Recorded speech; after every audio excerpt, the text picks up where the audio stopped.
Hello guys, আসসালামু আলাইকুম। চলে আসলাম বরাবরের মতো আজকে আবারও আমাদের পটলের বিয়ে। তো দেখাইতে চাইছি আপনাদেরকে পটলের বিয়ের কীরকম পরিস্থিতি, কীরকম ফলন হয়।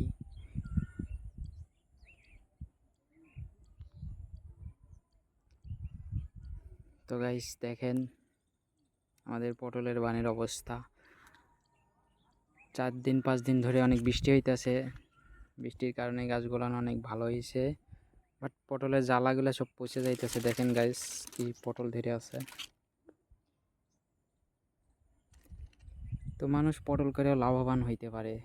মানুষ শুধু ব্যবসাতে না, সব কিছুতে লাভবান হইতে পারে যদি সে তার চেষ্টাটা থাকে। তো চেষ্টা করলে সব কিছু সম্ভব হয়। দেখেন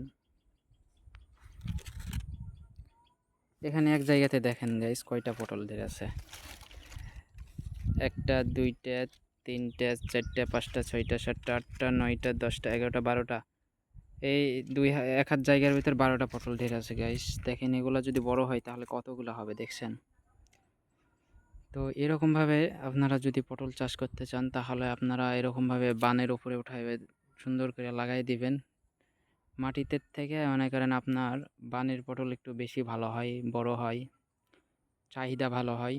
তো আপনারা চাইলে লাগাইতে পারেন। আমার যেমন 20 শতাংশ জমিতে আছে, আপনারাও চাইলে লাগাইতে পারেন।